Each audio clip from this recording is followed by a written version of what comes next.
تعالوا بقى اوريكوا اكتر كيك اسفنجية هتعملوها في حياتكوا وطعمها تحفة. كيك الكريم كراميل يا جماعة اللي لا غنى عنها، عاملة زي الجاتوه بالظبط وطعمها فظيع. المكونات اللي هنستخدمها معانا باكو كريم كراميل، نص كيس بيكنج باودر، ومعلقة صغيرة من الملح، ومعلقة كبيرة نشا، ومعلقة من صودا الخبز صغيرة برضو. معايا بيضتين بس هستخدمهم، ومعايا كوبايتين من الدقيق بنفس المقدار، وكوباية ونص من السكر، ومعانا كوباية من اللبن، ونص كوباية زيت، وربع كوباية من الخل الأبيض.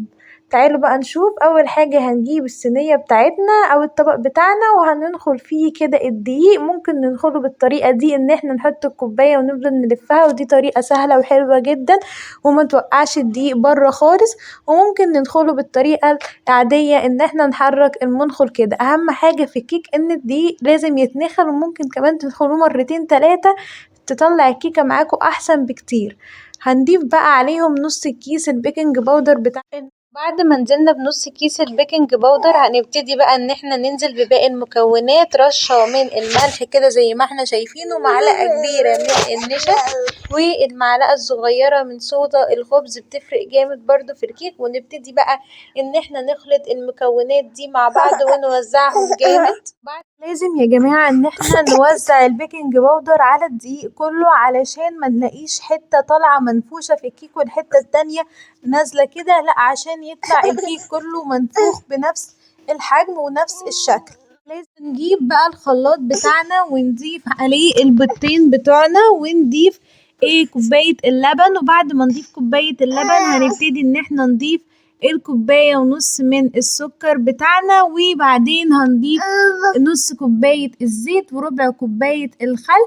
وبعد ما ضفنا كل ده كده بالشكل اللي احنا شايفينه، نبتدي بقى ان احنا نفتح كيس الكريم كراميل بتاعنا. بس هنشيل الكراميل على جنب ونضيف كيس الكريم على الخليط بتاعنا، ونبتدي ان احنا نضرب ده كله في الخلاط. وهشيل منهم كوباية على جنب واحطها في التلاجة، وابتدي ان انا اضيف الباقي كده على الدقيق بتاعي والمكونات بتاعتي. واهم حاجة بقى واهم خطوة هتطلع الكيك منفوشة معانا وتحفة، التقليب، سواء بقى يدوي او بالمضرب الكهربائي. بس انا بحب اقلبها كده بالمعلقة، بحسها احسن بالنسبة لي. كل واحد بقى يضربها بالطريقة اللي يحبها، بس اهم حاجة نقلب كتير جدا يا جماعة.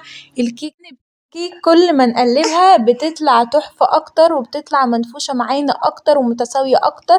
انا قلبتها كتير اوي، قعدت بجد اقلب فيها جامد اوي. صينيتنا بقى المدهونة زيت، وهنزل بيها بالعجين اللي انا عملته بتاع الدقيق كله كده. هنزل في الصينية بتاعي. شايفين يا جماعة قوام الكيك طالع تحفة تحفة تحفة لو مشيتوا على نفس الطريقة اللي قلتها لكم. ولا الطعم اصلا الكريم كراميل مدي طعم تحفة تحفة تحفة. هندخلها بقى الفرن لمدة 20 دقيقة، وما نفتحش عليها خالص الفرن الا بعد 20 دقيقة علشان ما تبوظش مننا. وبعد ما نطلعها شايفين طالعة منفوخة وجميلة. هنزل بقى بكوباية الكريم كراميل اللي انا شلتها في التلاجة كده علشان اوزع كده صوص كده جميل، صوص الكريم بجد تحفة تحفة تحفة. والطعم حكاية، طعمها زي الجاتوه بالظبط وطالعة منفوشة وجميلة.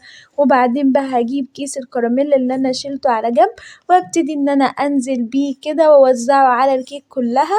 بجد يا جماعة كل اللي دقها قال عليها خطيرة وتحفة، وطعم الجاتوه اللي احنا بنجيبه من بره بالظبط، ويمكن احلى ومنفوشة قوي. بجد لازم تعملوا الطريقة دي وتقولولي رأيكم في التعليقات. وبعدين قطعت كده وابتديت ان انا ارش بقى شكل كده ازين بيه اللي هي الشوكولاتة المتكسرة دي. بجد برضو ادت طعم حلو وشكل تحفة. شايفين يا جماعة الكيكة عاملة ازاي ومنفوشة معايا وطالعة حلوة قوي قوي وطرية وجميلة. لازم تجربوها، هتعجبكم قوي وسريعة وسهلة وتحفة. طعمها وهم محدش هياكلها الا وتعجبه.